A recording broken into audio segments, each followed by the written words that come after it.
everyone, Jawa here. I'm following up with my previous video regarding Heroes of Might and Magic Olden Era. So, the developers actually did a Q&A the other day, and I finally got around to seeing what it was all about, and so I'm very excited to share a lot more details about what's coming for the game. So there is quite a bit to go into. It's very in-depth, and I think it gives us a complete idea of what to expect with the game.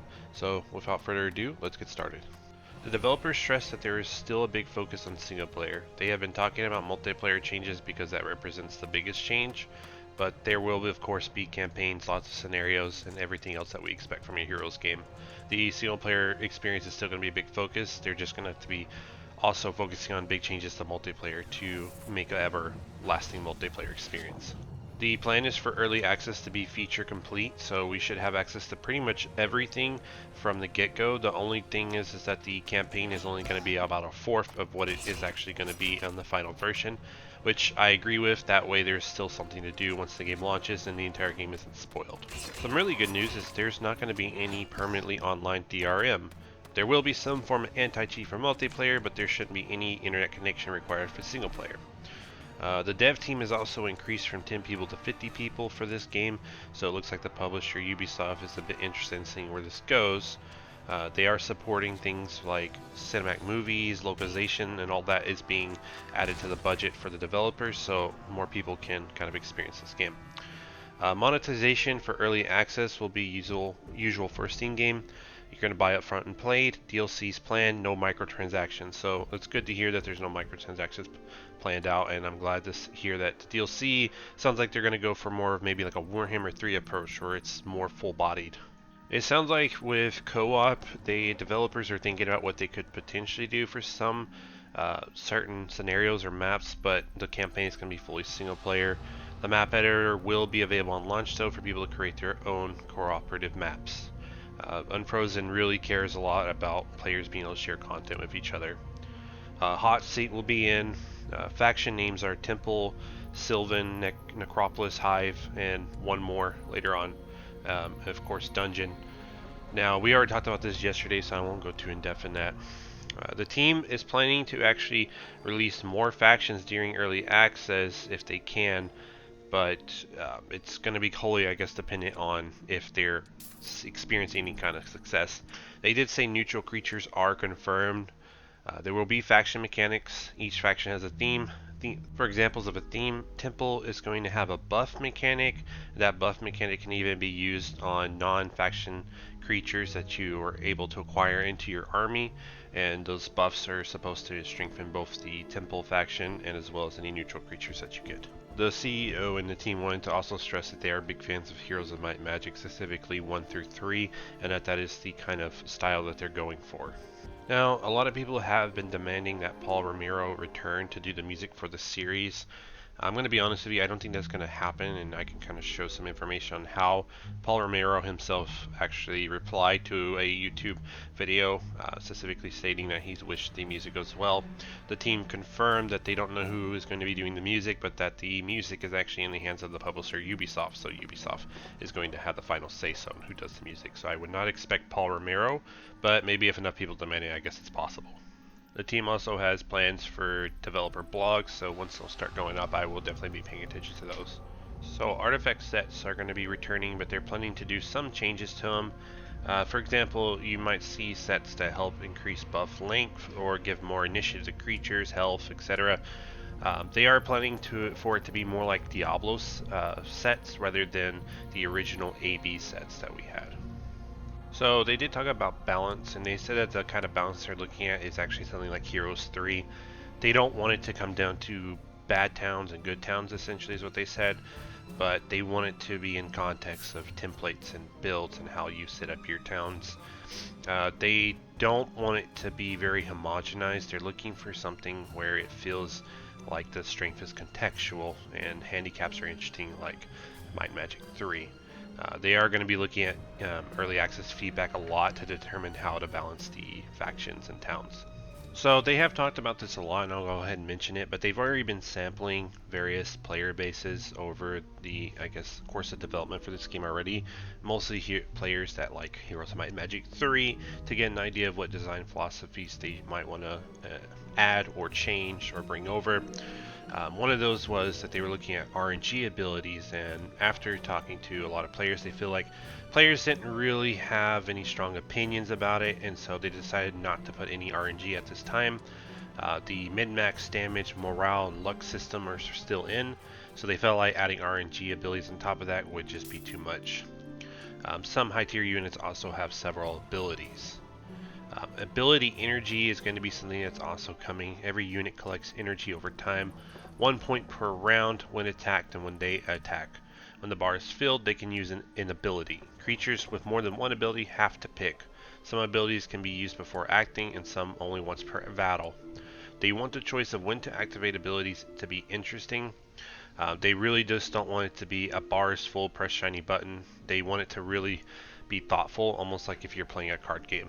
They also wanted to talk about the balance changes for single player specifically.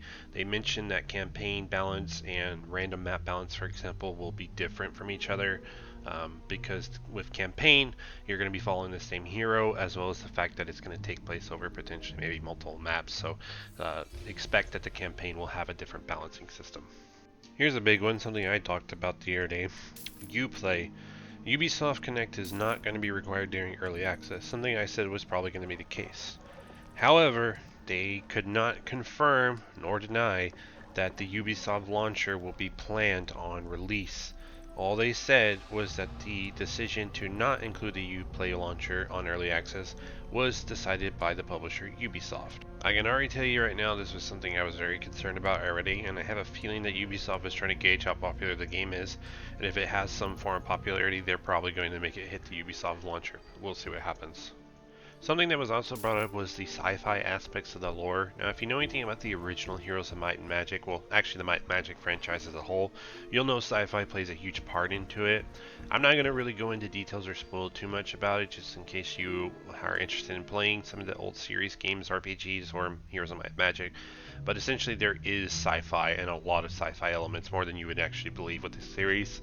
But they said that this Olden era is a prequel, so not a reboot like I thought, but it is going back in time, and the reason is for Ubisoft apparently has their own creative vision for Might and Magic, and doing a prequel allows the team to avoid interfering with Ubisoft's future plans. So I guess Ubisoft has plans for Might and Magic still. I'm not sure what they're planning. Maybe they're planning some kind of revival of the RPG series, knowing that Ubisoft has been kind of experimenting lately with some different IPs. I'm not sure, but it is actually kind of positive to hear that Ubisoft might want to do something with it. But again, I bet it's wholly dependent on how successful this game is. As far as caravans that was asked about, they said that there will be a way to transfer troops and artifacts across the map, but there will not be caravans in the way that we're aware of them at this time. They did say that there will be ways to teleport armies across the map. There is going to be outpost buildings and hero chaining still. So something they're looking at doing is how they can handle the length of multiplayer battles. They are talking about maybe some kind of save online game feature. They did state that the duel and arena modes are going to be much faster for players, so they don't expect people to need to make too much effort on trying to retain those games for later on. However, they still expect the classic PvP modes to take a long time. They are looking at maybe some kind of in-game chess timer for battles and final battles, but they're still not really sure. Maybe looking at potential separate win conditions. It's very subject to change, and I expect for them to test things out in early access to see how that goes. Classic mode is still going to be there, and you can configure to play how you like. If you want to have 12-hour games with your friends without simultaneous turns, that will be possible. Devs also want to remove any busy work without removing complexity, since they feel like complexity is important for the game. They kept all resource types because they felt like those were necessary. There will also be options to increase in-game animation speed. They give an example of 4 times speed, but they didn't confirm specifically how that's going to be, and they also want to streamline auto-resolve, so for faster plays. They also showed off some units that we hadn't seen yet before. These do look like dungeon units to me anyways, and they showed that there's 2 different alternate paths to actually level up these creatures, so they can go into different versions. For example, they showed a black dragon and an albino dragon, and they mentioned that different alternate upgrades can lead to different effects, such as being able to run and gun with specific units. They also showed that Fog of War is toggleable for maps, and there will be extended zoom out and color toggle. They also said there will be various graphic settings to kind of tailor the way the game looks, so you can make it less vibrant or more vibrant, for example, depending on your preference. They also mentioned that you can disable the unit outlines that we saw back in the trailer, so if you don't want those on, you can turn those off. The strategic maps will not have rotatable cameras. They should be like Heroes of Might and Magic 3. You should be able to see everything from one perspective. They don't have the system requirements yet, but they did mention that they want to make this game possible to have good performance on even less powerful machines. Hence why they went for a very stylized graphic art style, which is something people were asking about. They also mentioned that regarding the story, to expect that any returning characters to the game, being that it's a prequel, will likely be lesser known characters that they don't have as much fleshed out story for. They also said to expect new characters as well. They also plan to have developers supported tournaments for both multiplayer and single player. They'll have more details for us later on that. There will be adventure map based spells, and creature tiers for towns will be 1 through 7, with 8 being a neutral creature only. They also touched on campaign. The campaign narratives will have non-linear maps. The maps will have different genres, like for example there will be exploration maps where there's no heroes or castles that you're fighting, only neutrals and following a story. Duel maps where you're fighting an opposing hero. Maps of unique story-driven win conditions. It won't always be about defeating an opponent to complete missions. There is also no plans for any kind of editor for campaigns at this time. They also couldn't confirm support for their operating systems outside of Windows, just simply because it's up to Ubisoft, so Ubisoft will have to make the decision of whether or not they can port to other operating systems such as Linux or Mac. So the devs also mentioned that they actually started working on this game as like a demo and then brought it to Ubisoft, and Ubisoft greenlit it, and Ubisoft has given them quite a bit of freedom to make this game. So hopefully that shows that Ubisoft is going to allow them to do what they want with this. The online team format will be 2 versus 2 or free for all up to 8 players in lobby matches. 1v1 is the main focus for development and balance though. Other player accounts may be developed during early access or afterwards. The release for early access is going to be Q2 2025, so probably around late spring to summertime. They also mentioned taverns are returning and should work similar to Heroes 3. The biggest difference here is that you can't replace heroes with other heroes when a new week starts, like in Heroes 3. Finally, they mentioned that the continent that the campaign will be taking place is on Jedamine, and they are taking Might and Magic 8 into account as far as the story and lore there while they're developing this, but they mostly chose it because Heroes of Might and Magic has never explored that location. That should be about everything, at least everything that I thought was important when it comes to understanding the experience they're intending to deliver us. A couple things that I did think were really interesting as well was, one, I am very interested now in the game more so than when I first saw the trailer. I wasn't sure what to think considering that the last 2 entries into the series weren't very good, but considering that this is the route they're going, I think there's a lot of love and desire to deliver on the original experience that everyone loves, especially considering Heroes of Might and Magic 3.